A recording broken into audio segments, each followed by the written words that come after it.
Tervetuloa seuraamaan webinaariamme, joka käsittelee tänään salamia.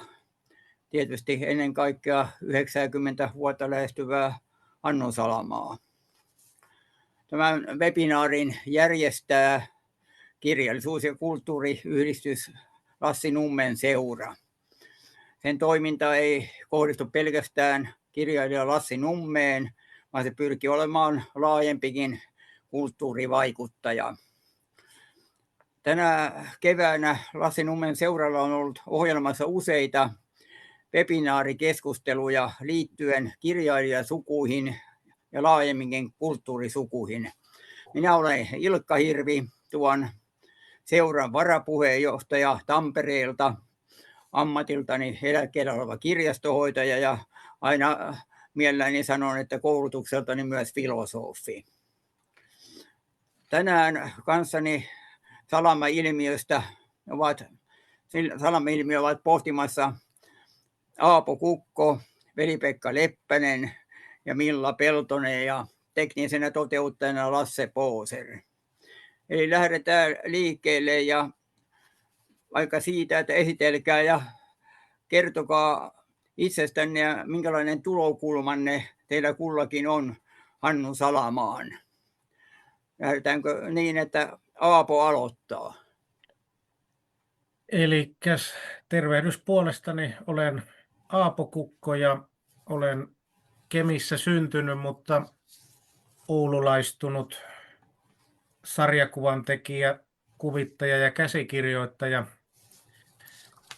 Ja olen vuodesta 2008 lähtien tehnyt toistakymmentä sarjakuvateosta ja useisiin lehtiin kuvituksia ja myös käsikirjoittanut suurimman osan näistä sarjakuvateoksista, joita on piirtänyt.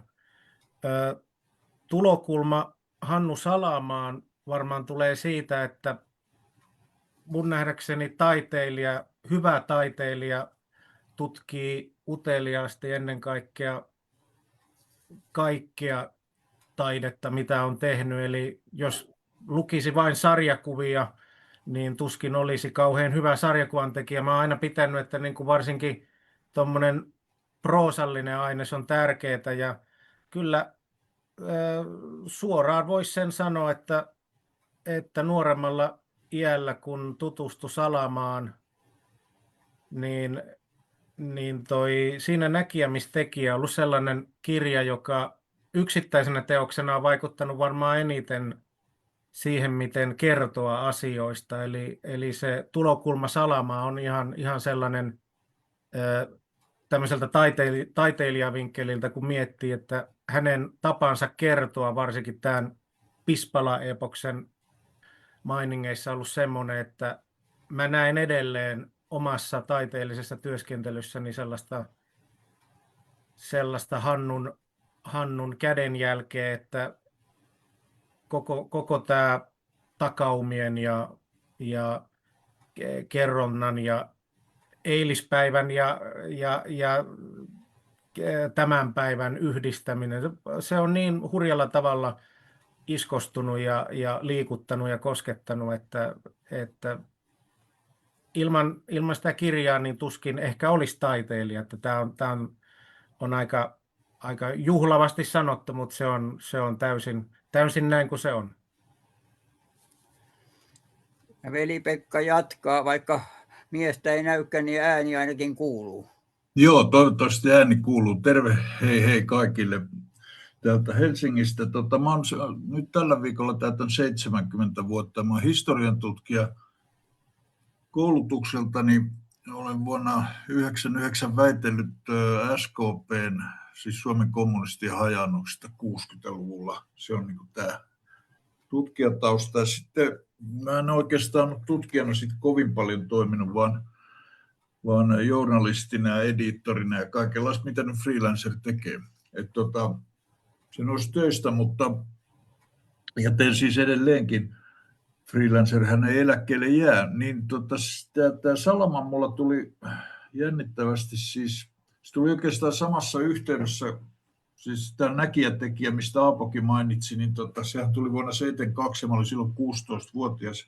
Ja mä luin sen oikeastaan samaa putkea kuin Väinö Linnan Pohjantähti-trilogian. Ja niillä oli molemmilla kirjoilla tai trilogialla ja näkijätekijällä oli siis tällainen johdattava vaikutus niin kuin tähän, sanotaanko köyhemmän kansan, vähävoimaisen kansan historiaan. Ja sitten tietysti tämä Salaman kirja, kun se herätti niin paljon polemiikkia silloin, positiivista ja negatiivista, niin se tietysti lisäsi kiinnostusta. Kyllä mä tietysti Salaman olin jo 60-luvun puolella nimeen tutustunut, ja kun juhannustanssit oli niin suuri juttu kuin se nyt oli. Mutta oikeastaan tämä mainittu romaani herätti mulla sen kiinnostuksen Hannun kirjoihin, ja se kiinnostus on tietysti pysynyt ja innostus niistä, ja pidän niitä suomalaisen proosan ihan klassikkoina montaa teosta. Ei tässä vaiheessa muuta. Sitten Milla. Juu, tervehdys vaan minunkin puolestani. Onpa kiva kuulla teidän kaikkien suhdetta Salamaan. Mä toivon tosiaan, että Hannu Salama itsekin näkee tämän lähetyksen jossain vaiheessa, koska toi mitä Aapo Kukko sanoi, niin se oli kyllä tosi hieno kuulla. Niin aivan liikutuin siitä. Mutta itsestäni sen verran, että mä oon siis tietokirjailija tällä hetkellä ja kirjallisuuden tutkija taustaltani, ja mä oon aikoinaan vuonna 2008 väitellyt Hannu Salaman jälkirealistisesta romaanista, eli siinäkin mulla oli toi Siinä näkijä, missä tekijä ja Finlandia-sarja oikeastaan semmoista, mitä mä eniten tutkiskelin.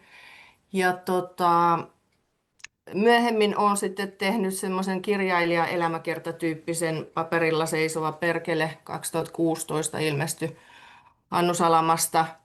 Ei mikään tiukan biografistinen tutkimus, mutta enemmänkin henkilökuva ja nimenomaan Hannun kirjallisuuden kautta niin kun tätä kirjailijaa luotaava ja hänen elämäänsä tutkiskeleva, ja paljon haastatteli häntä myös silloin. Nykyään on sitten myös Hannu Salama-seuran puheenjohtaja. Tämmöinen seura pistettiin pystyyn tuossa, olikohan se 2017. Ja olen edelleen kuulun Hannu Salaman tuttavapiiriin, että juuri viime viikolla kävin häntä tapaamassa Helsingissä. Että tämä varmaan riittää tässä kohtaa. Niin, yksi sellainen lähtökohtainen peruskysymys on tietysti se, että miksi Hannu Salamasta tuli kirjailija. Että hän kuitenkin on tämmöisestä Tampereella kasvanut työläisperheen poika, ja jotenkin siinä näkyy, että hän tämmöisiä perinteisiä duunariammatteja siinä yritti kanssa niin kuin harjoittaa, mutta siinä rinnalla oli kaiketi semmoinen kirjoittamisen palo. Mikä se lopulta teki sen, että monenlaista työläiskirjailijahistoriaa meillä on, mutta ajattelen se, että mikä se voima on, vai pystyttekö näkemään sen, mikä se voima on, joka kuitenkin teki hänestä merkittävän kirjailijan. Jos tästä Veli-Pekka aloittaa. No joo, mä tuossa katsoin tästä taustasta nyt ensin. Mehän tiedämme, että Pispala ja isä oli sähköasentaja ja vasemmistotaustasta vahvasta taustasta tuli etenkin äiti Mirkku. Että niin sanotusti normaalia olisi ollut, että Hannu Salama olisi pysynyt siellä sähköasentajan hommissa ja tehnyt niitä, mutta tässä oli tietysti myöskin epätavallisia tekijöitä. Mä katsoin tuossa piruttaa, mitä oli tuossa kansallisbiografia osa 8, jossa on Hannu Salamasta tällainen parin sivun juttu, Juhani Niemi, tutkijaproffa kirjoittama. Tuossa nyt ei puututa muuta kuin todetaan vaan tämä Pispala, mutta mun mielestä siinä oli totta kai yksilölliset tekijät, mutta Hannu jossakin haastattelussa, kun mä sitä jututin joskus, sanoi, että hän eli sellaisessa murtovedessä, jolla hän nyt varmaankin tarkoitti paitsi sitä Pispalan niin kuin proletaarista, hyvinkin proletaarista ja vasemmistohenkistä taustaa, mutta että hän kuitenkin kävi tätä klassillista lyseota 4 vuotta. Ja se on tuonut sitten omia kiihokkeita ja yllykkeitä ja vastakohtia ja ristiriitaisuuksia siihen Pispalan niin kuin normaalikuvioon. Että tämä murtovedessä eläminen on mun mielestä se, joka niin johdatti hänet kyllä jollain tavalla sit niin omille teilleen. Ja jos hän 18-vuotiaana kirjoittaa päiväkirjaansa, että olen päättänyt ruveta kirjailijaksi, niin onhan siinä jo jotakin niin kuin siis siitä erkanevaa, siitä normaali prolepolusta, joka nyt oli, että yleensä pojat seurasi isänsä ammattia. Ja tässä nyt ei käynyt näin. Ja vielä se, että muistaakseni, Milla varmaan tietää, että muistaa tämän, mutta siis eikö hänelle esimerkiksi Faija tämä Sulo osti ensimmäisen kirjoituskoneen, jolla hän pystyi sitten siellä vintillä alkaa kirjoittaa ja antoivat suunnilleen majoituksen ja ruoan, että kirjoita nyt sitten vähän aikaa ja yritä tuleeksi mitään, ja siitähän tuli hyvin. Mutta muiden mielipiteitä, kiitos. Niin, Milla jatkaa. Joo, se oli juuri noin hyvä toi kirjoituskoneen esiin. Hannu kyllä yleensä muistaa sen mainita. Kyllä, se aika poikkeuksellista. Että toisaalta kyllä hänen niin perhepiirissä suhtauduttiin vähän kaksijakoisesti, että vähän naureskelle, että tämmöinen kurjuutta kärsivä kirjaltaja, mutta sitten kuitenkin isä hankki sen kirjoituskoneen. Joo, siis Hannu tosiaan vuonna 1955 kirjoitti tämän, että olen päättänyt tulla kirjailijaksi, että se kutsumus oli hirveän vahva. Mun mielestä hirveän vaikea niin kuin laittaa näitä syitä ja vaikutteita kaikkia, niin kuin, että mikä niistä nyt on miksi ihmiset ylipäänsä, miksi heille on semmoinen kutsumus, että haluaa tulla taiteilijaksi, en mä tiedä. Itse kullakin nyt vaan on. Ja sitten tietysti tämä kyllä mä luulen, että se niin kuin Tampereen ja sen lähipiirissä Teiskossa asuminen, siellä on vahvasti 50-luvulla jo niin kuin muissakin piireissä kuin sivistyneistössä luettu kirjallisuutta aika laajasti ja arvostettu sitä. Siellä on ollut Linna ja Viita. Viita varsinkin oli hirveän tärkeä Hannulle, että heistä tuli semmoisia esikuvia. Ja Hannu myös luki ihan valtavasti klassikoita. Hän niin kuin haali ja hänhän oli myös niin kuin Oriveden, mikä onko se kansankorkeakoulu vai mikä se oli nimeltään siinä 50-luvun lopulla, vuoden verran kävi sitä ja luki ihan valtavasti ja niin kuin teki kirjallisuustutkielmia ja muuta. Sitten joutui palaamaan taas Teiskoon ja siellä tosiaan sitten tuli se kirjoituskonekin kehiin ja hän ihan niin kuin harjoitteli sitä kirjoittamista, että ja myös niin kuin käsin vihko toisensa jälkeen kyllä niin kuin tuli tekstiä. Mutta mä luulen, että siinä vaiheessa, kun hän meni sitten, tämä perhe muutti vuonna 60 Tampereelle ja silloin Hannu lähti niihin sähkömiehen hommiin isänsä Vanavedessä. Ne oli tosiaan aika niin kuin köyhääkin väkeä. Se oli vähän niin kuin pakkorako. Niin siellä hän tavallaan sitten löysi sen niin kuin sen kielen ja todellisuuden, josta tuli sitten osa hänen romaaniajaan myös. Et toki hän ammensi sieltä suvusta ja muusta, mutta kyllä tuo ihan varmaan on niin, että joku semmoisessa, miten Veli-Pekka sen asian muotoili, että jossain tilassa eläminen ja niiden erilaisten perhetaustan ja olosuhteiden vaikutteiden kasaaminen niin, että hän löysi myös sen niin kuin ikään kuin katukielen. Muistaakseni Pekka Tarkka käyttää tämmöistä, minkä hän myös niin kuin halusi ihan uudistaa sen niin kuin romaanin kielen käytön. Mä en osaa tähän kohtaan ehkä enempää. Aapo pystyy taiteilijana kertomaan. Joo, Aapo jatkaa. Niin, no se Hannu on jossain haastattelussa kyllä sanonut, että kun hänestä ei laulajaa tullut eikä piirtäjää, niin sitten jäi tämä kirjoittaminen ja se, että kyllähän hänellä on ollut tätä laulu- ja piirtämisharrastuneisuutta. Ja hänen isänsä hän oli tämmöisen bändin kanssa kulkija laulamassa ja sitä musikaalisuutta sitä kautta ja myös tätä niin kuin piirtämistä, mutta se, niin kuin se kirjoittaminen, kyllähän niin kuin, toi Tampere, niin siinähän on ollut se koko tuossa maaperässä tämä kulttuurillinen vaikutus, nämä mainitut Linna ja Viita, mutta sitten Salaman vaikutteet, että siellä on Sandemose, Faulkner, kaikki nämä venäläiset ja Dostojevskit ja sitten jossain hän mainitsi myös tuon Hyryn ja Meren ja varsinkin kun lukee Hannun sitä ekaa novellikokoelmaa Lomapäivä, niin niissä on mun mielestä semmoinen hyvin hyrymäinen tunnelma, siis se luonnon ja sellainen, joka niin kuin ei, miten se nyt sanoisi, että se ei ole niin kuin vielä mennyt ihan sinne niin kuin tullut sitä raadollisuutta, mikä ehkä juhannustansseissa sitten näkyy, mutta se jollain lailla taiteilijaksi tulemisen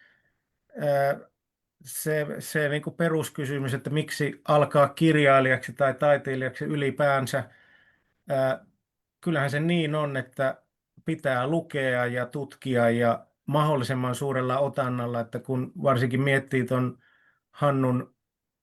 Hannun taustaa, että miten paljon hän on lukenut ja mistä ottanut vaikutteita ja vaikuttunut.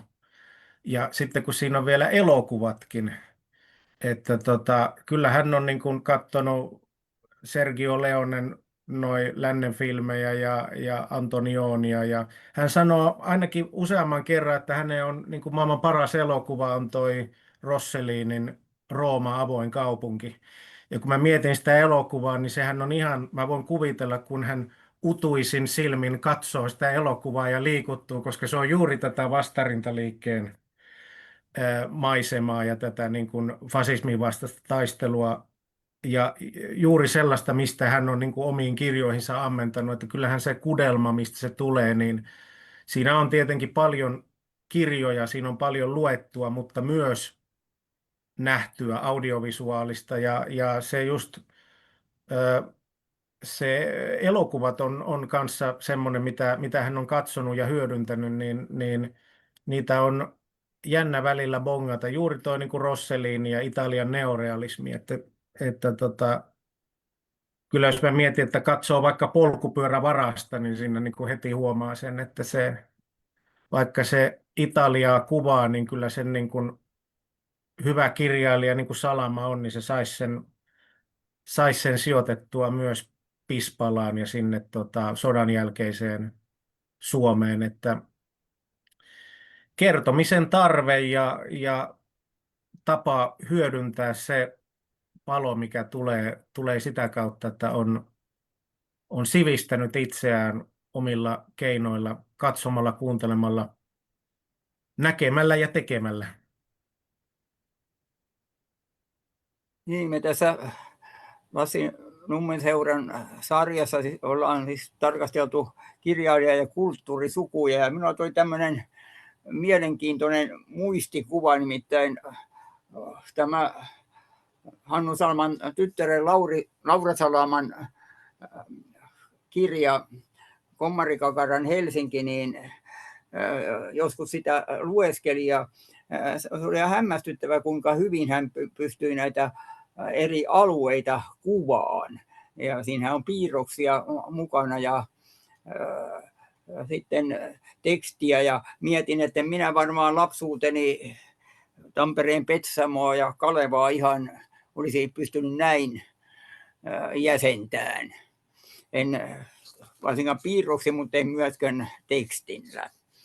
Mutta toisaalta, että onko Hannu Salaman sukutausta oikeastaan se tamperelainen työväenluokka tai pispalalainen työväenluokka? Voiko hänen suku ottaa tällaisen sukunäkökulman myöskin häneen? Mitäs Milla tästä? No äidin puolelta kyllä, hyvin, hyvin pitkälti. Niin kuin sanottu, niin mä en ole mitenkään arkistoissa istunut ja penkonut Hannun sukutaustaa. Se ei ole mun mielestä niin kuin tuntunut hirveän olennaiselta. Mutta isän puolelta sitten, no voisi ehkä sanoa, että ehkä vähän maalaisempaa tämmöistä työväestöä.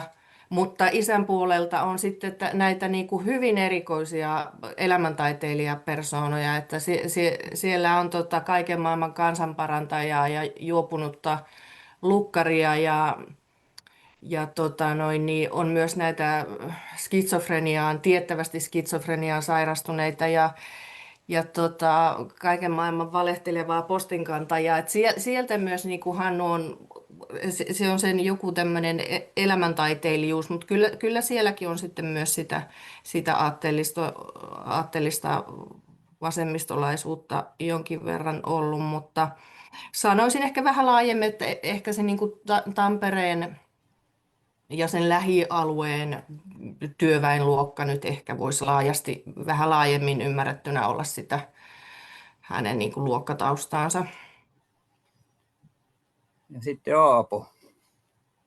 Niin, mä oon myös ajatellut, että kun tuossa oli toi elokuva Rossellini esimerkki, niin mä oon miettinyt sitä, että olisiko se kuitenkin niin kuin, ei vaan tamperelainen, vaan niin kuin kansainvälinen työväenluokka. Että kyllähän niin kuin se, että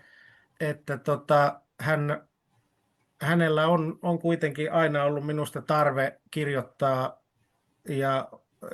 ja ottaa kantaa, että se on niin kuin, yleismaailmallisesti ja myös universaalisti. Että se jollain lailla tietenkin on tämä paikallinen lähtökohta, mutta kyllähän kirjoissaan työväenluokkaa siis universaalina käsitteenä.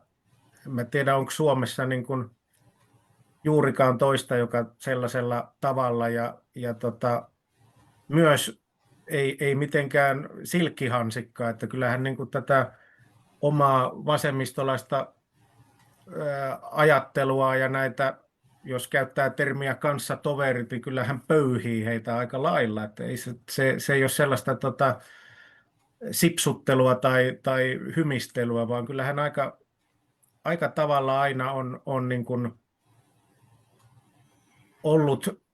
ollut tässä niin kuin ihan kansainvälisissä kysymyksissäkin, ja on sitten kyseessä ollut Neuvostoliiton ja Kiinan suhteet, niin onhan se niihinkin ottanut kantaa ja moniin muihin asioihin idän ja lännen maailmanpoliittisissa kysymyksissä, niin kyllä näkisin, että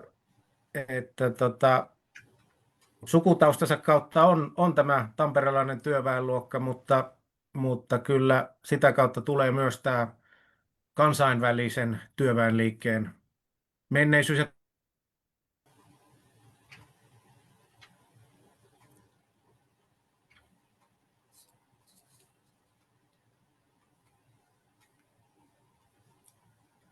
Jatkaako Veli-Pekka? Niin työväenluokka, minkä Milla toi tuossa esiin, tämä nimenomaan kaupunkiprolen ja sitten tämän maatyöläisten ero, niin siis jotenkin siinä sulossahan näkyy sen, että nämä muut, niin kuin, tai romaaneista puhun nyt, en tietenkään ole puhumassa Salaman perhekeskustelusta, mutta romaaneissa tulee se, niin kuin se Mirkun asenne vähän sellainen, että se on vähän sellainen vaistomainen, vähän sellainen pöndese hänen aviomiehensä ja sellainen, että se ei ole niin puoluetietoinen kuin vaimo on ja vaimon isä, ja heillä on se kova ydin hallussa niin kuin tämän äidin mielestä. Tässäkin nyt tietysti kyllä se yleistausta totta kai Tampereella ja kansainvälinen työväenluokka, mutta se mitä tuo Aapo sanoi, nämä sitten ilmenee niin kuin myöhemmin vaikka nyt Kiinan ja Neuvostoliiton suhteet ja muut. Mun mielestä Jussi Kylätaskuletka otti tästä mukavasti kerran, se jossain kirjassa sanoi, että niin kun Hannu kirjoitti, oliko se teoksen Vuosi elämästä, niin missä se polemisoi kauheasti tätä Kiinan ja Neuvostoliiton välirikkoa, niin Kylätasku kirjoitti, että jos Kiina, että Hannun ajatus on se, että jos Kiina ja Neuvostoliitto ei sovi riitojaan, niin minä en enää vastaa maailmanrauhasta.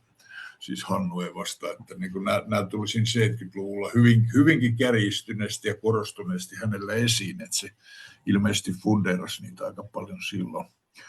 Mutta tämän yleisen taustan kyllä olen samaa mieltä, että voidaan sanoa, että tamperelainen proletaari. Niin, se on vuonna 1964 ilmestynyt juhannustanssit toi sitten Salaman suureen julkisuuteen, mutta miten tällä hetkellä miettien, että oliko kirjan merkitys vain siinä Jumalan pilkassa, jota siitä löydettiin, ja siinä railakkaassa juhannuksen kuvauksessa, vai kertoko se laajemmin elämän ja maailman muutoksesta ja sen tulkinnasta? Miten tästä Aapo sanoisi?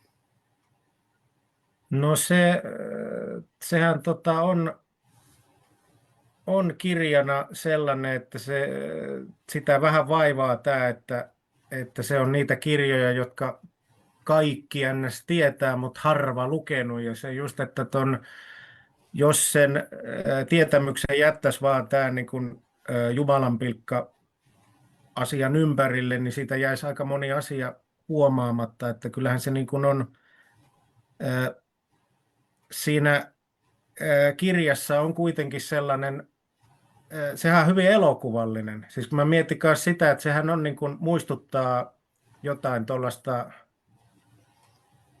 Ranskan uuden aallon elokuvaa. Siis siinä on sellainen kuvattu kirjailija kirjoittaa ja tavallaan mä kun päässäni kuvina rupean sitä näkemään, niin se tuntuu, että se olisi niin kuin kuvattu noilla aidoilla kuvauspaikoilla ja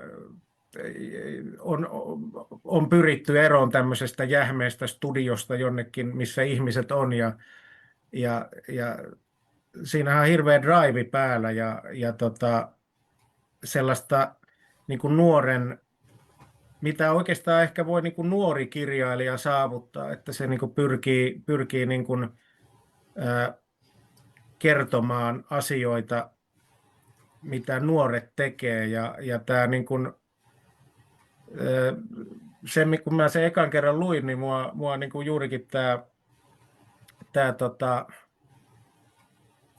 se tietty sellainen niin kuin elokuvallisuus, että sehän on ihan täysin mulla se lähtee audiovisuaalisena pyörimään ja tuntuu ne tuoksut ja näkymät ja äänet ja siinä on niin paljon sellaista elementtiä koettua ja ennen kaikkea yhdistelty sitä oppimäärää, mitä on luettu, mutta myös tämä niin kuin, elokuvallisuus, että siellä on niin kuin, tämä niin kuin Ranskan uuden aallon elokuva kirjallisessa muodossa ja se, että se joutui tällaisen jutun haaviin, niin kyllähän siinä aikaisemmin oli Rintala joutunut tuosta sissiluutnantista ja sitten saatiin niin kuin tästä uusi potilas tähän outoon sairaskertomukseen, mutta kyllähän se kirja on paljon enemmän kuin pelkkä yksi jumalanpilkka tai juhannuksen vieton kuvaus ja se varsinkin, että tommonen kieli, varsinkin jos nyt puhutaan siitä niin kuin se jumalanpilkka kohta, tämä muurari Hiltusen saarna, niin sehän vaan osoittaa, että se on kirjailija on kuullut tällaisen jossain. Ja tämä on just sitä, niin kuin, sitä katukieltä, mitä hän on, ja ihmisten kieltä, mitä hän on halunnut laittaa sinne. Jossain joku on tämän esittänyt, ja Hannu, jolla on ollut hyvin, ja varsinkin myöhemmin tuli tämä, että kyllä se aika tarkkaan on suututtanut ihmisiä laittamalla heitä kirjoihinsa ja laittanut asioita, kokonaisia kirjeitä tai muita sellaista materiaalia. Siis tämä ympäröivä maailma ja elämä ja ihmiset ovat olleet hänen kirjojensa polttoainetta, mutta tuossa juhannustanssissa se varsinkin toi kieli, mikä myös teki vaikutuksen juurikin tuon Jumalan pilkkasaarnan kautta, että hän on ollut aika korvat auki. Kyllä hän on kuullut, mitä ihmiset puhuu. Ja tuollaisia pilasaarnoja kännissä ihmiset puhuu kaiken aikaa tuolla, että jos mistä jokaisesta järjestäisi Jumalan pilkka oikeudenkäynti, niin tuolla olisi koko kansa olisi jossain välissä raastuvassa. Sitten Veli-Pekka. Joo, kyllä mä tuossa sama mieltä tämä, tai siis Jumalanpilkka juttu on niin kuin fokusoinut, se on mun mielestä ihan turhaa siihen yhteen tai muutamiin asioihin koko romaanissa. Siinähän on mun mielestä hyvää ja uutta on ne kaikki kielisekoitukset ja slangin hyvä käyttö ja dialogia on paljon ja samoin tuollaista, niinku, joka tuo vähän siitä niinku Ranskan Uudenaallon todella lähelle, siis tällä ympäristön kuvaa ja tuollaista välitöntä havainnointia siitä, mitä siinä on. Ja se on minusta aika eläväinen kuvasto siinä kirjassa. Ei se nyt, niinku, en mä pidä sitä niinku romaanina sellaisena niin suurena kuin joitakin hänen myöhempiään, mutta se on hyvin kiinnostava just tässä laajennuksessa. Jos ajattelee, että se oli hänen toinen proosansa tavallisen tarinan jälkeen, se on täysin erilainen. Ja sitten se tavallinen tarina oli vielä sellainen niin klassinen murhenäytelmä ja mun mielestä kirjallisesti aika niin kuin traditiossa enemmän kiinni. Että tässä juhannustansseissa Salama lähtee kirjallisesti jo enemmän omille teilleen ja se olisi mielenkiintoista, no vaihtoehtoista historiaa meillä ole, mutta siis jos tästä ei olisi tullut tästä Jumalanpilkasta tästä mahdotonta haloo tai monen vuoden soppaa, niin miten se olisi niin kuin kehittynyt se hänen kirjallinen tiensä, olisiko se kovasti poikkeava siitä, mitä me ollaan nyt saatu lukea sitten. Että ihan tällainen sivukysymys tuosta. Koska se rasitti niin paljon häntä. Joo, rasitti niin paljon häntä tämä koko oikeudenkäynti ja mieshän muuttui ulkoisestikin ja liho varmaan 2-30 kiloa ja oli hyvin nääntyneen näköinen, että jos se niinku olisi niinku tämä normaali apurahoitettu kirjailijan ura jatkunut siitä, että tämä kärjekäs tilanne, mikä silloin syntyi, niin sehän vaikutti myös hänen tuleviin romaaneihinsa varmasti. Joo, ei tässä vaiheessa enempää. Sitten Milla. Joo, kyllä. Ja kyllä tosiaan Hannuhan on niin kuin käsitellyt myös sitä hänen kirjailijan asemaansa siinä kohussa ja sen jälkeen sen Harri Salmisen hahmon kautta novelleissa ja romaaneissa. Mutta tosiaan tuo Juhannustanssi on minun mielestä niin kuin aivan huipputeos. Se on ollut mä luin sen lukiossa ekan kerran sensuroituna versiona ja se on ollut mulle semmoinen hirveän vaikuttava elämys. Eikä mun, en suinkaan sitten paheksunut sitä, kun luin sen sensuroimattomana sitten myöhemmin. Mutta minusta siinä on hienoa, siinä on herkkää ja hirveän herkkää matskua ja sitten samaan aikaan sitä niin kuin rujoa ja brutaalia ja hauskaa ja humoristista ja niin kuin kaikkea mahdollista. Se on moniääninen teos. Siellä on, vaikka se on niin kuin tämmöinen tavallaan yhden päivän romaani tai yhden yön romaani, niin siellähän se porukka on vähän niin kuin joka yhteiskuntaluokasta, mutta jotenkin aika sekoittuneena ja myös niin kuin kaupungistuneena. Ne tulee vaan niin kuin viettämään tätä karnevalistista juhlaa sinne juhannusyöhön, joo, mä en osaa tuohon oikein lisätä. Tässä teille tuli niin hyviä pointteja, mutta mä toivoisin tosiaan, että ihmiset lukisivat senkin teoksen useammin nykyäänkin kuin mitä todennäköisesti tehdään. Tiedätkö sä, Milla muuten, Veli-Pekka kysyi, että tiedätkö sä, minkälaisia myyntilukuja sillä juhannustansseilla oli silloin ennen kuin se vedettiin sitten päätöksen jälkeen niin kuin sit markkinoilta ja makuloitiin sit se koko painos?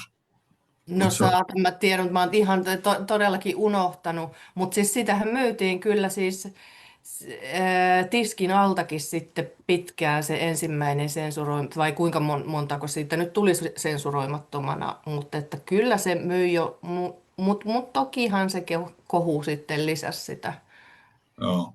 myyntiä.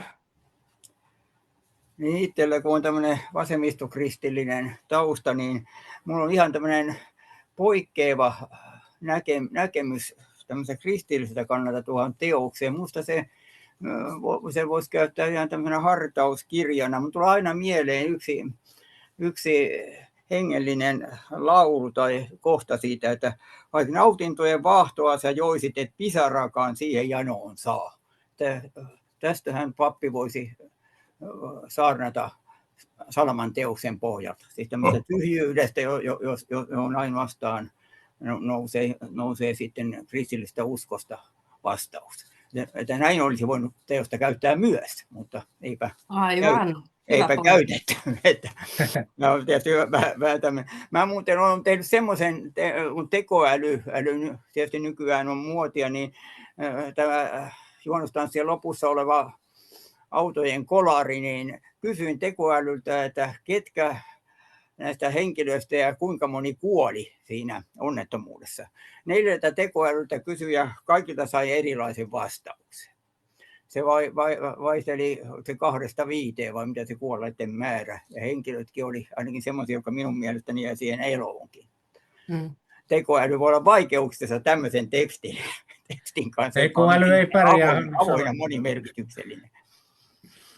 Joo, mutta katsotaan sitten eteenpäin, eli sitten toiseen merkittävään kirjaan siirrytään tähän siinä näkemisen tekijä, josta siis kuvataan tätä vastarintaliikkeen toimintaa täällä Tampereen seudulla. Ja aikanaan sitä arvosteltiin vahvasti siitä, että siinä ne toimijat oli pikemminkin semmoisia rososen puutteellisia ihmisiä, eikä olleet semmoisia positiivisia sankareita, joita tietysti ainakin tämmöisen sosiaalisen realismin henkilöinä ehkä odotettiin. Mitä te ajattelette tällä hetkellä, miten sitä voitaisiin tulkita ja ymmärtää nykypäivänä sitten? Veli-Pekka aloittaa.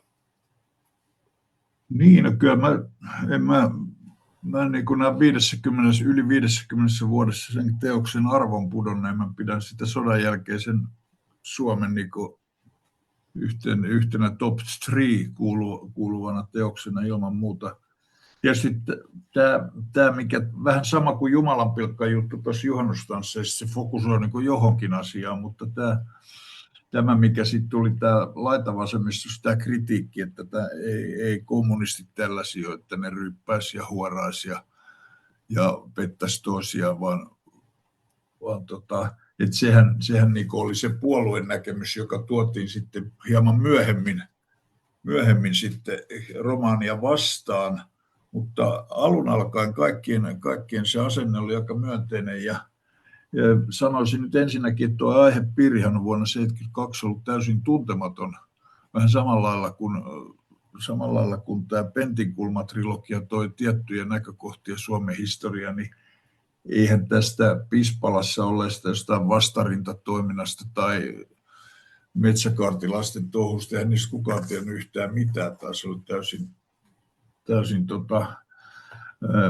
viittauksenomainen. Sitten toinen asia, mikä musta on hienota ottaa hyvin komealla tavalla tämän näkökulmatekniikan käyttöönsä, tämä, kuinka samat tapaukset ja vaiheet, niin kun ne nähdään toisen ihmisen silmiä, toisen ja kolmannen, ja kuinka se on niin kuin onnistuneesti tässä. Se ei ole mitenkään teennäistä. Myöhemmässä kirjallisuuden on paljonkin käytetty näkökulmatekniikkaa niin kuin ihan siis niin kuin turhaa ja kikkailu mielessä, mutta tässä se funkkaa. Ja mun mielestä se ihmiskuva nyt on aika rikas siinä siis sillä tavalla, että ne ei todellakaan ole niin kuin vaan tyyppejä ne henkilöt, jotka siinä vaan, ne on ihan joku Jaska Lonkanen ja muut, niin kyllähän ne on niin kuin ihan sitä itseään, että kyllä se on onnistunut siinä. Ja sitten tällainenkin yksityiskohta, että vuonna 1972 niin Salama tuossa niin kuin sivumennen hän niin kuin toteaa jossakin, tai kirjailija siinä toteaa Neuvostoliiton mahdottomuuden ja tulevan romahtamisen. romahtamisen tai umpikujan, mihin se on joutumassa. Siinä on paljon sellaista, joka mun mielestä se siis, tekee siitä rikkaan. Ja mä luin sen tuossa joitakin vuosia sitten uudestaan, niin kyllä siitä koko ajan löytää uutta. Ja tällaisen tavallaan suomalaisen marginaalin kuvaaminen tosiperäisesti, sellaista, mitä ei ollut siihen asti ollut ollenkaan.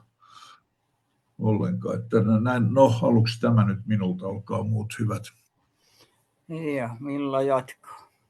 Joo, kyllä se juuri näin, että tietynlaisena historiallisena romaanin aiheensa puolesta ja niiden henkilöidensä puolesta, ja se on jo ihan valtavan upea teos, mutta mä tietysti otan tähän tämmöisen kirjallisuuden tutkijan näkökulman, eli mä oon itse tosiaan määritellyt sitä väitöskirjassani jälkirealistisen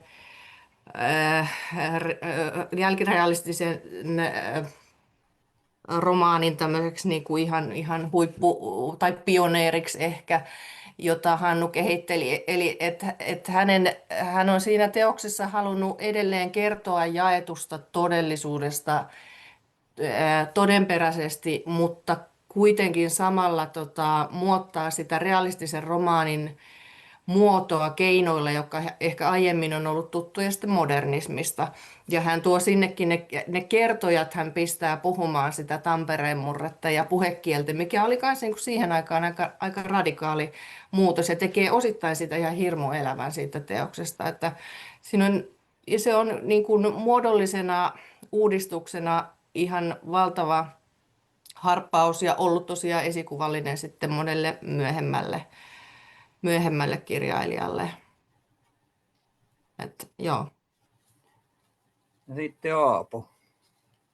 Niin, kuten tuossa alussa sanoin, että toi on kirjana yksittäinen taideteos, mikä on vaikuttanut omaan taiteelliseen työskentelyyn, ja on jäänyt myös mieleen runoilija Arto Mellerin lausaus, taisi olla Von Baakin Sinisessä laulussa, että jos paras suomalainen romaani on 7 veljestä, niin toisena kintereillä kulkee siinä näkijämistekijä. Ja kyllä se niin kuin on siinä aika vissiä totuutta. Paremmuusjärjestykseen kirjoja ei pidä koskaan laittaa, mutta se on kyllä ihan, niin kuin,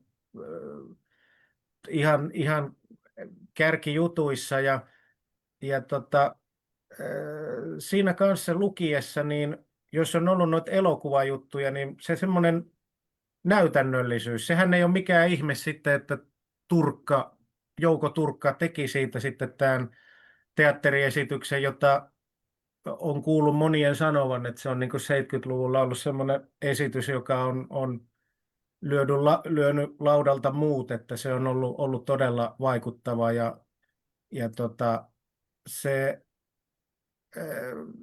se ihan siis se tapa, millä tuommoinen niin kuin kansakunnan maan historia ja sitten henkilökohtainen intiimi elämä, kaikki nämä yhdistyy, niin siinä on jollain lailla juurikin se muodon rikkominen ja yhteen kirjaan kaikki, mikä on niin kuin semmoisena saavutuksena, että Linnalla kuitenkin oli tämä klassinen vielä, että se pitää pilkkoa trilogiaksi.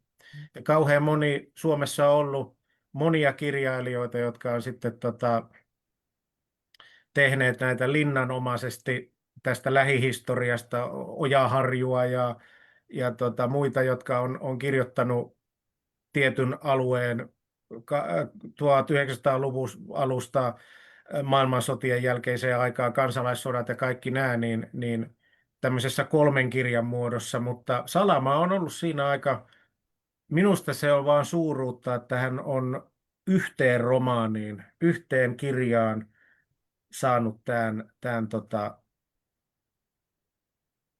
en käyttäisi sanaa ahdettua, mutta se on niin kuin, ja siellä on niin kuin kirjan sisällä näitä tarinoita, just tämä niin kuin Lonkasen, tämä niin kuin 40-sivuinen Petturin kirje, niin sehän on ihan maailmanluokan kirjallisuutta, että se sellaisenaan olisi jo novellina tai tarinana, niin helvetin upea, mutta sitten kun se on niin kuin sinne kirjan sisään sisällyttää tuollaisen osion, joka se, mikä tekee, että tämän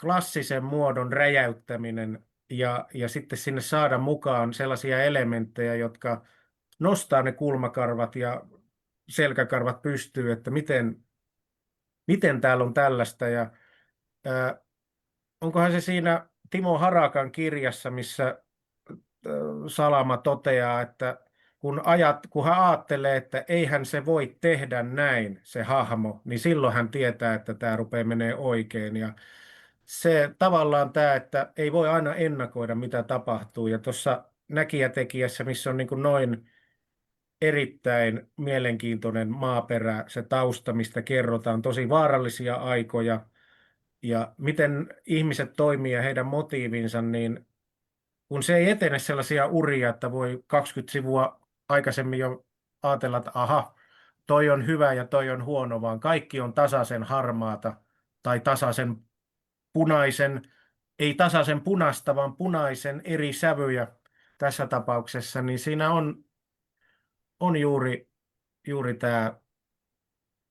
tämä, että jos rakenteet rikkoo, niin ne pitää osata rikkoa niin, että siitä tulee taitava romaani. Ja toi on ihan kansainvälisessä mittapuussa ihan huippuja, mitä tehty, ja kyllä hänen urallaan myös niin ihan niitä parhaimpia juttuja. Niin, Salaman tuotantoa usein asemoidaan näiden kohuteosten kautta. Otan tähän vielä esiin näkökulma, johon kyllä olette jo viitanneetkin, että onko Salama myös romaanin ja muidenkin tekstiensä kautta ilmaisun ja ilmaisutavan merkittävä uudistaja. Miten tästä Milla? Joo, ehdottomasti on, mutta kyllä hän selvästi sitten myös osaa ammentaa sieltä. Hän osaa tehdä myös niin sanottuja perinteisiä romaaneja ja semmoisia, jotka pysyy ikään kuin jotenkin tiukemmin koossa. Ja hän on niin kuin hyvin monipuolisesti, hän on kirjoittanut, hänestähän piti tulla runoilija, mutta eihän runoilija nyt elä sitten, ei niitä kukaan oikein ostakaan niitä runoteoksia edes silloin 60-luvulla. Ja hän on kirjoittanut näiden massiivisten romaanien lisäksi myös aivan huippuluokan novellistiikkaa. Senkin soisin jotenkin uudestaan tulevan enemmän esiin. Ja tieteisromaania löytyy, dekkareita. No ne nyt on sitten vähän semmoisia kokeiluja, mutta mä en näkisi näitä niin kuin ollenkaan minä tämmöisinä niin kuin oheis- tai vähän merkityksellisempinä teoksina. Miten Aapo? Niin, sehän on, Suomessahan kaikki asiat on monesti henkilökysymyksiä, ja jos on kirjailija, joka on tehnyt pitkän uran, niin sitten sieltä nostetaan tietyt teokset ja puhutaan niistä, mutta niin kuin joku Amos ja Saarelaiset on aivan loistava lyhyt, mutta se painaa enemmän kuin se koko, että se on niin kuin ihan tietoinen valinta tehdä tällaista niin kuin tieteisjuttu. Ja siinäkin on se, että kyllä se Skifisä on lukenut ja tutkinut ja hyvä taiteilija, niin ei se, jos se vaan kirjoittaisi siitä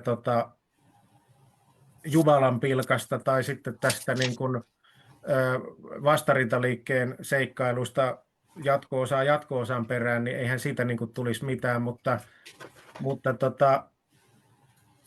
kyllä ton ilmaisutavan uudistus ja jollain lailla, että kyllä hän on tuonut myös sellaista niin kuin,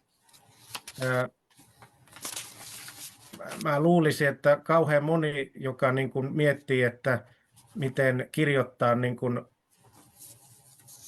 jos on kokenut vääryyksiä tai katkeruutta tai muuta, niin kyllä jotenkin ehkä semmoinen niin kuin Salaman esimerkki on monelle tuonut, että käyttää ihmisiä, näitä, joita tuntee, niin heidän persooniaan ja juttujaan niin siinä oman proosansa välineenä, ja sehän ei aina ole kauhean hyvä. Sehän voi rikkoa ihmissuhteita ja asioita, mutta se niin kuin, tietyllä lailla niin kuin nämä tällaiset sitten suomenruotsalaiset, Krister Kihlman, jota on sanottu suomenruotsalaisten salamaksi, ja Henrik Tikkanen, ja tämmöinen niin kuin autofiktio, mikä niin kuin, jos podcast on uudelleen luotu radio, että on huomattu, että voidaan kuunnella ohjelmia, silloin keksitty vaan uusi nimi, niin samalla lailla niin kuin Knausgårdit ja nämä tuli jossain vaiheessa, niin ajateltiin, että vau, nämä nyt on tullut maailmalta Suomeen tällainen, missä kirjailija kertoo autofiktiivisesti ja faktion kautta, faktaa ja fiktiota yhdistellen niin kuin omasta arjestaan ja välillä ehkä liiankin tarkasti, mutta kyllä se tulee sieltä niin kuin Hannunkin kautta, että se on tehnyt jo sen paljon aikaisemmin kuin norjalaiset. Mutta vaikutteita on kyllä tullut siis tämä koko niin kuin Strindberg, Sandemose, nämä niin kuin, norjalaiset ja ruotsalaiset hyvin miehekkäät ja tällaiset aika karskitkin kertojat, niin kyllä se niin kuin, ehkä siinä on myös tämä, niin kuin Milla aikaisemmin siitä niin kuin herkkyydestä tuo juhannustanssien kohdalla, niin se karskin ja herkän välinen symbioosi, mikä Hannulla on, että silloin kun se on balanssissa, niin se teksti on kyllä todella loistava. Ja Veli-Pekka. Tuosta ihan yksi huomio vaan, että mainitsit tämän suomenruotsalaisten salamanaton Kihlmanin. Mä nyt ihan pari viikkoa sitten kuulin, että sieltä tulee nyt ensi syksynä tulee kirja Familjen som skalv, perhe, joka järkkyy, ja se tulee tämän Kristerin tyttären kirjoittamana. Mä odotan mielenkiinnolla, koska sehän oli aika, siis tässä itsepaljastavuudessa, niin kuin hyvin niin kuin vähän sama, niin kuin mainitsit, niin kuin nämä Strindbergit ja muut, niin tämä Kihlmanin teokset jo 60-luvulla niin kuin samaa suuntaa hieman, ja se on hyvä rinnastus, koska se Kihlman on mielenkiintoinen tapaus. Eihän nyt suinkaan kirjailijan ollut samanlaisia eikä mitään. En mä tarkoita sitä, mutta niin se oli jotakin tämä paljastamisen ja rehellisyyden ja ylirehellisyyden niin kuin vaatimus sellainen, joka...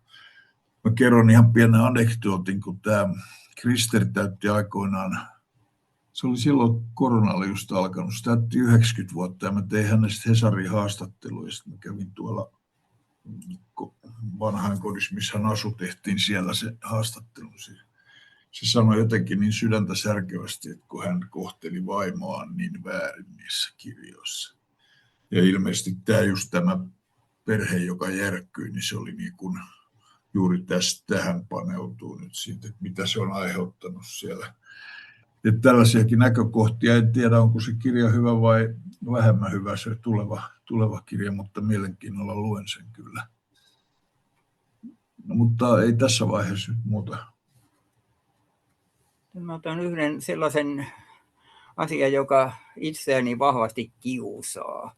Nimittäin nämä Salaman myöhemmät teokset ja Finlandia-sarja ja Elämän opetuslapsia-sarjan teokset, niin onko ne tämmöistä taidokasta postmodernia ilmaisua vai onko se semmoista, en voi sanoa pelkästään, mutta enimmäkseen Salaman tämän alterekon Harri Salmisen ja hänen muun lähipiirinsä erilaista harhailua ja toisaalta tietysti vankalla yhteiskuntakritiikillä maustettua. Siis mikä on näiden myöhäisteosten merkitys, onko ne vain niin vanhan toistoa uusin keinoin?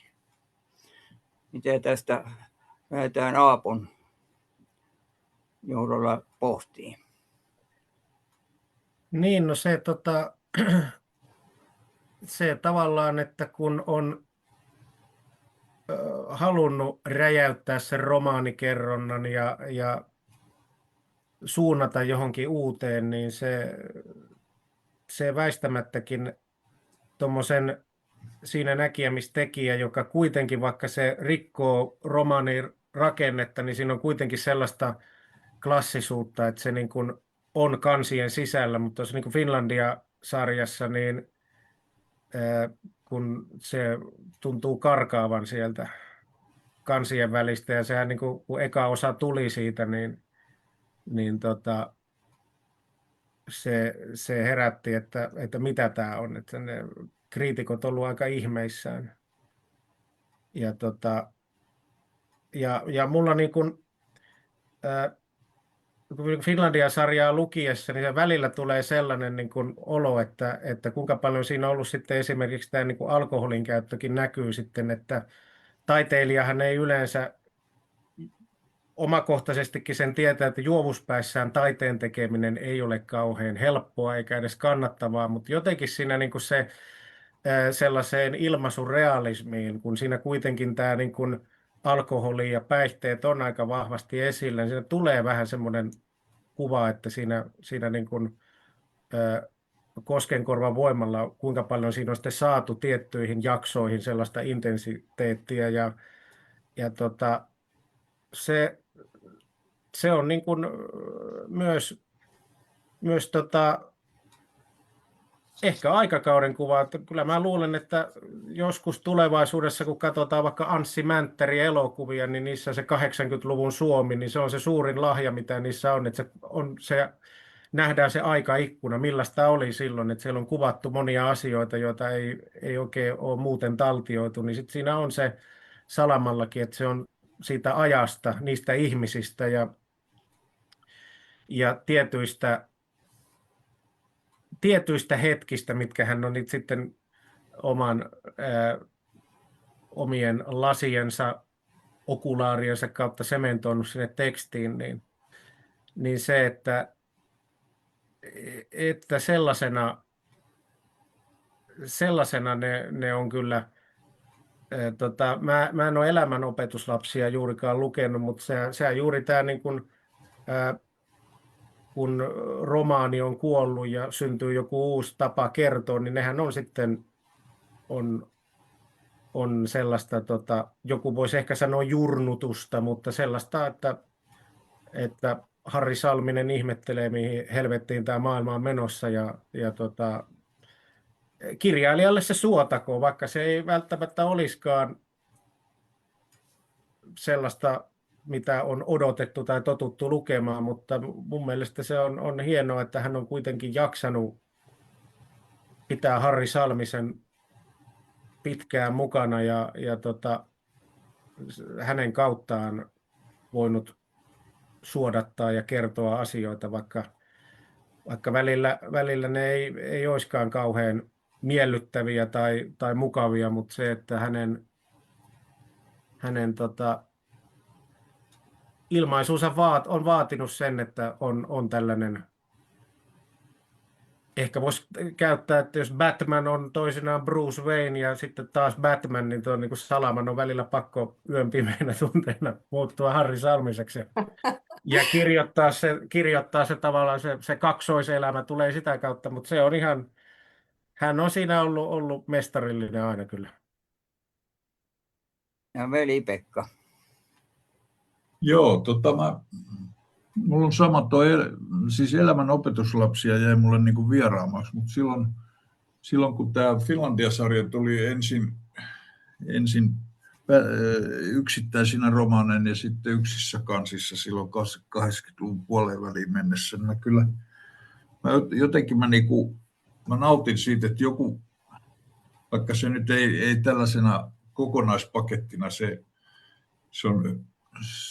on hyvinkin niin kuin epäselvä ja epävarma ja siinä on niin paljon sitä, se on sellainen moolok, joka on syönyt vähän kaikkea, mutta mä tykkään siitä, että kun hän on kirjallisesti ensinnäkin niin loistava ja suvereeni, että jos sanotaan, että kirjailijan instrumentteja on sana ja lause, niin kyllähän ne kulkee jossakin kohdin niin poskettomasti, niin että mä muistan, mä nuorena kundina mä opettelin niitä joitain kappaleita ulkoa ja niitä saatoin ladella sit siellä sun täällä. että se on sellainen, se on ihmeellinen kokonaisuus. Toisen sanoit, Apo, että Koskenkorvan osuus ehkä näkyy. Mun mielestä siinä näkyy aika paljon krapulan osuus tai sellaisen, niin kuin, Joo. voisiko sanoa, luovan diffuusin jälkitilan vaikutusta monissa kohdin. Että ei sellaisia niin kuin aivotuksia ei synny ihan arkivirkatyönä. Että siinä on. Ja kyllä se on varmasti Hannulle sitten maksanutkin siis. Ja Haimalle on maksanut. No, mutta se, mitä hän itse sanoi, siitä mä kerran kysyin, niin se oli mielenkiintoinen luonnehdinta. Että kun mä kysyin, että mikä sulle on tämä Finlandia-sarjan, miten sä kuvaat sit lyhyesti, niin sanoin, että se on niin kuin huterilla kiskoilla lonksuttava hidas tavarajuna. Se vähän tarkoitti myös, että vähän niin kuin sellainen vähän kuin ylipakattu joku sodan jälkeinen sotakorvausjuna. Että se menee kyllä hitaasti eteenpäin ja maaliinsa, mutta tämä myöhempi tuotanto, mä oon niitä lukenut, mutta mä en ole päässyt samalla kiinni, mutta nämä Harvalat ja Harri Salmiset ja koko se bohemikulttuurijengi, joka siinä Finlandia-sarjassa pyörii, niin se on musta niin kuin, se on aika kova veto häneltä. Ja Milla? Olen ihan samaa mieltä. Finlandia-sarjahan oli Hannulle myös niin kuin teoskokonaisuus, joka oli hänelle hirveän tärkeä. Ja hän on muistaakseni sanonut, että hänen tärkein teoksensa, koska osittain juuri siksi, kun se oli niin vaikea. Ja kyllähän siellä nyt on monenlaista dostojevskiläistä teemaa ja kehittelyä. Ja mun mielestä se on niin hyvin vaikuttava teos. Yksi mun tuttuni sanoi, että kun hän luki Finlandia-sarjan ensimmäisen kerran, niin hänestä tuntui, että hänen aivolohkonsa jotenkin rupesi niin kuin vaihtaa paikkaa. Että oikeasti niin kuin meni uuteen asentoon. Että en mä tiedä, ei kirjallisuuden tarvi olla niin kuin vaan juoniromaania ja helppoa ja kevyttä. Se on ihan huippua, että joku kirjoittaa vähän jotain vaativampaa ja haastavampaa. Ja siis, mutta Finlandia-sarjan jälkeen hän on kirjoittanut ihan valtavan monta romaania kyllä vielä, ja Elämän opetuslapsia, 4-osainen sarja on yksi niistä, ja 2000-luvullakin hän on jatkanut sitä Harri Salmisen saagaa, että kyllä se on ihan totta, mitä tässä on tullut esiin, että ei se niin kuin, ei hän nyt ehkä vedä ihan vertoja näille aiemmille menestysromaaneille, mutta kyllä niillä oma arvonsa on, ja kyllähän hän on niissä hyvin paljon niin kuin käsittelee aiheita, jotka nykyään on taas päivänpolttavia, kuten muun muassa NATO ja EU-kansalaisuus ja mitä kaikkea näitä on. Että, tuskin ne mitään suuria myyntiromaaneja kyllä on olleet, mutta arvostan. Yksi sellainen huomio herättävä piirre Salaman tuotannossa on tämä naiskuva, että kun tässä mietin, että kärjistetysti tuntuu siltä, että Salaman teoksessa nainen on vain miesten seksuaalisten tarpeiden tyydyttäjä.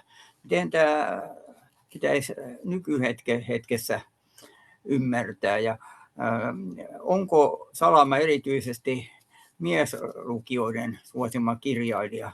Siellä Salaman seurassakin on vahvasti edustettuna hallinnossa miehet, vähän iäkkäämmätkin miehet, joka on ehkä vähän poikkeuksellista kuten kulttuuriyhdistyksissä. Miten tästä Veli-Pekka? Niin mä sitten naiskuva on, tai siis mikä romaaneissa tulee naiskuva, sehän tulee henkilöiden kautta. Ja mä oikeastaan naisvihamielisyyttä, kyllä sitä on niin kuin paljon puhuttu, että Salama on sellainen Strindbergiläis, Hemingwayläis, ties mitä, niin kuin sanoit Ilkka taas, että niin kuin tarpeiden tyydyttäjä. Tietysti voi sanoa, että niissä mies on naisen tarpeiden tyydyttäjä, mutta se, mä en ole koskaan niin kuin jotenkin niitä arvottanut niitä. Ne on romaanihenkilöitä ja ne puhuvat ja toimivat sillä logiikalla, kun kirjailija on nähnyt hyväksi. Toisaalta mä en sitä miesvoittoisuutta mä en myöskään allekirjoita. Oikeastaan mä olen elämäni aikana käynyt naisten kanssa niin kuin hedelmällisimmät keskustelut Salaman kirjoista. Ei se musta ole, niin kuin, jos ihminen on se mies tai nainen, jos se ymmärtää hyvän kirjallisuuden päälle, niin se ymmärtää kyllä Salaman päälle. Että tämä ei ole sukupuoliasia. Voidaan me nyt niin kuin nykykriteereistä löytää sieltä vaikka mitä pejoratiivista sieltä kirjoista ja eihän se ole vaikeaa, mutta ei se nyt ole varmaan mikään niin kuin kauhean tarpeellinen näkökohta. Ne on kirjoitettu siinä aikana niistä lähtökohdista eikä niin kuin siltä osin piste. Milla? Joo, kyllä tuossa tuli aika hyvin tätä, vähän niin kuin minäkin ajattelen, että Hannu on ehkä tuohon, onhan sitä kritiikkiä esitetty jossain kohtaa. Hannu on ehkä itse tähän ja vähän muuhunkin kritiikkiin usein vastannut vähän niin kuin siihen tyyliin, että hän on kuvannut todellisuutta sellaisena, kun hän sen on kokenut ja tuntenut, eikä niin kuin sellaisena kuin sen pitäisi olla. Tällä nyt tietysti voi oikeuttaa vaikka minkä.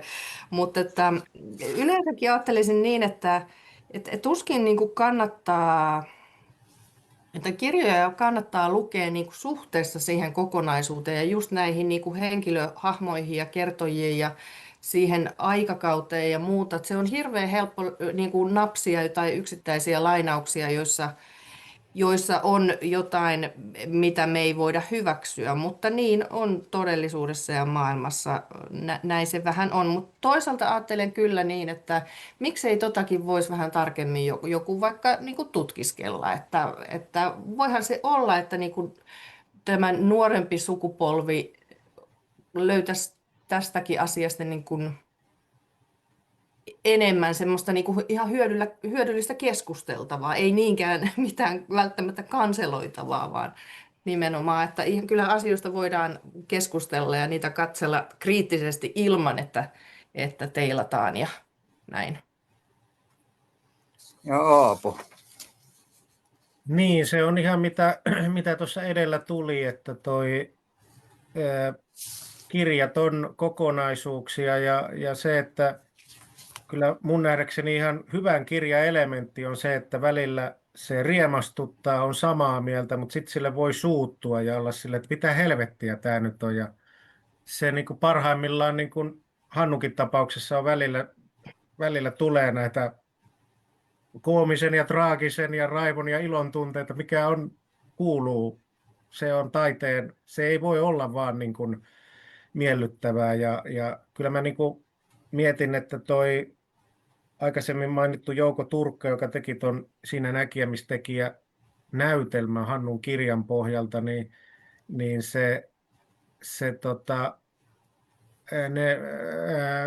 melkein samaa ikäluokkaa. Hannu on 36 syntynyt ja Turkka oli 42 syntynyt ja kyllä se niin kuin tietty tällainen hyvin maskuliininen maailma, missä he on kasvanut ja koko se maaperä, niin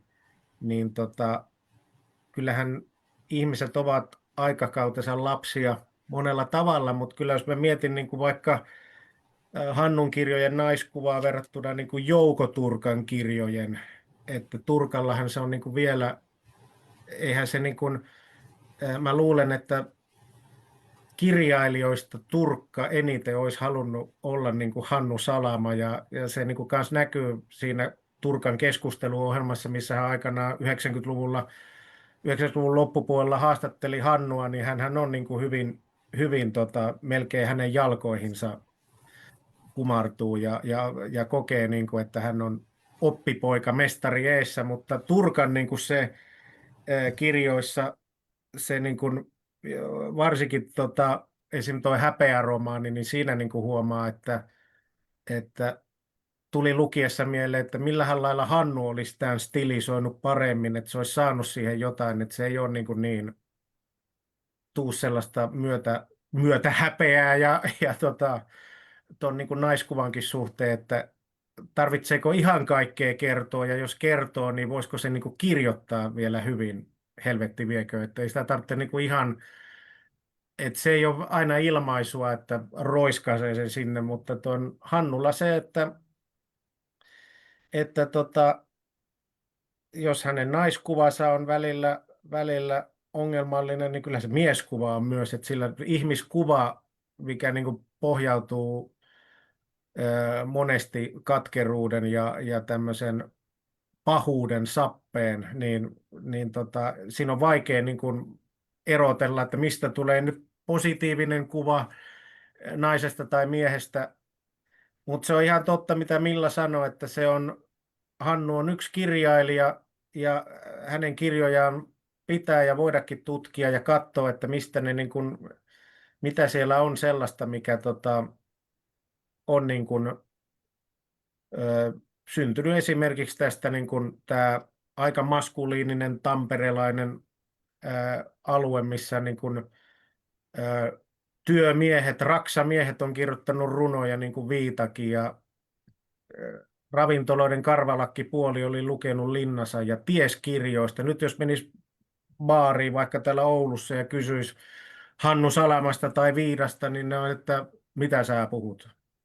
Että se jotenkin se koko niin kuin tämä myös, että vaikka miehisyys on voinut olla sellaista nykytermein toksista ja muuta, niin siihen on kuitenkin kuulunut se sivistäminen, että on sentään luettu ja otettu selvää, että nyt tuntuu, että aika moni on toksinen, mutta tollo, varsinkin miehistä, että jos nyt perkelees lukisi jotain, vaikka Hannu Salamaa, niin se olisi upeata ja lähtisivät vaikka runoista ja novelleista, niissä ei paljon nokka tuhisee. Sitten kun innostuu, niin voisi lukea jopa kokonaisen kirjan. Hyvä. Näin. Nyt alkaa olla meidän loppupuheenvuorojen aika sitten, mutta tähän kierrokseen kuitenkin yhden kysymyksen heitän teille vielä, että miten Hannu Salama tulee jäämään Suomen kirjallisuushistoriaan? Milla aloittaa? No kyllähän nyt on tietysti nykykirjallisuuden historiaan jo jäänytkin näillä tietysti kohuteoksillaan ja itse pitäydyn siinä, että tietysti jos nyt kirjallisuudesta, kotimaisesta kirjallisuudesta puhutaan, niin kotimaisen yhteiskunnallisen realismin uudistaja hän on ollut kyllä voimallisesti. En mä usko, että häntä siltä paikalta kyllä niin kuin voidaan heilutella pois. Että tietysti tämä myöhäisempi tuotanto on eri asia, että minkä verran se sitten tulee jäämään. Ja sitten Aapo. Niin, onneksi hän ei valinnut sähkömiehen uraa, että saimme loistavan kirjailijan ja ehkä menetimme hyvän sähköasentajan, mutta se on kyllä kirjallisuuden kannalta hyvä, että hän on valinnut tämän kirjallisuuden puolen ja kyllä hänen niin kuin, musta tuntuu vähän, että se on niin kuin, Salama on Suomessa kirjallisella vaikuttajana ja ilmaisun muuttajana vähän samantyyppinen, että kun on sanottu esimerkiksi, että Tchaikovskin musiikki, että vaikka ei sitä tykkäisi, niin koko maailma sitä jollain lailla tottelee, että se niin kuin on vaikuttanut mainoksiin ja siihen, miten niin kuin ilmaistaan musiikin keinoin, niin kyllä niin kuin, Hannun merkitys ennen kaikkea se, että miten kerrotaan, miten sivukaupalla voi olla niin kuin hyvinkin härskin karskia ja sitten siellä tulee aivan helvetin kaunis, upea kohtaus, missä niin kuin silmät vettyy ja tulee, että tämä on niin kuin sitä, että koskaan ei voi tietää, että tämä juuri peräänkuuluttamani karskin ja kauneuden välinen symbioosi, että se aina osaa yllättää. Ja mun mielestä hän jää kirjallisuushistoriaan kyllä yhtenä vaikuttavimmista kirjailijoista, mitä Suomen historiassa on, että että niin kuin Paavo Haavikko sanoi, että Suomessa on 2 hyvää kirjailijaa, mutta hän ei tiedä kumpi on kumpi. Kumpi on lestadiolainen ja kumpi on kommunisti. Toinen heistä on Antti Hyry ja toinen on Hannu Salama. Mutta kyllä mä nostan hänet ihan kärkikastiin ja hän tulee jäämään sellaisena tekijänä, että varsinkin jos mietitään sellaista historiaa, mikä ei löydy historiankirjoista peruskoulussa eikä lukiossakaan juurikaan, kaikki vastarintaliikkeet ja kommunistisen puolueen sisäiset riidat ja tämä kulttuuriväen keskinäiset jutut, niin Hannun kirjoista niitä tullaan lukemaan ja tutkimaan ja ne eivät onneksi eivät kansien välistä pakene, että ne ovat kaikkien saatavilla ja ne jäävät elämään. Ja Veli-Pekka. Joo, tuosta minkä Milla sanoi tämän realistisen romaanin uudistaja, se on aivan totta. Ja tässäkin tavallaan se murtovesi, että sillä oli itsellään niin vahvat kuitenkin myös tällaiset modernistiset vaikutteet, että se sotki aika hyvin niitä eri jos ajattelee, että modernisti- ja tamperelaiskirjailijoiden niin kuin ristiriitaa, niin eihän se siinäkään, vaikka se oli täysin tamperelainen, niin sehän oli niin että sen tukijoita oli haavikot ja anhavat niin kuin tiukimmat modernistit. Että se on jännä, en sano luistelija, vaan murtovedessä meni ja tässäkin suhteessa. Ja mikä niin kuin meillä, jotka kieltä rakastamme, niin kyllähän se on niin kuin sanan virtuosi parhaimmasta päästä. Et ei minulla tässä vaiheessa osaa sen enemmän sanoa, että tulee jäämään. Nyt ennen kuin me lopettelemme, niin muistutan vielä näistä muista webinaareista, jotka näihin kirjailija- ja kulttuurisukuihin liittyviä ovat, ja joita Lassi Nummen seura tässä kevään aikana on synnyttänyt, tai ainakin ollut synnyttämässä. Vaikka tämä seura on valtakunnallinen, sen oman historian kautta sen toimintabrändi on Jyväskylän kevät ja syksy. Ja Facebook-sivulta Jyväskylän kevät ja syksy 2026 selviää myös millaisia kulttuurisukuihin liittyviä webinaareja on tässä keväällä ollut ja YouTubestakin ne sitten löytyy. Ja lopuksi ja vielä kiitos Aapo, Milla, Veli-Pekka ja Lasse.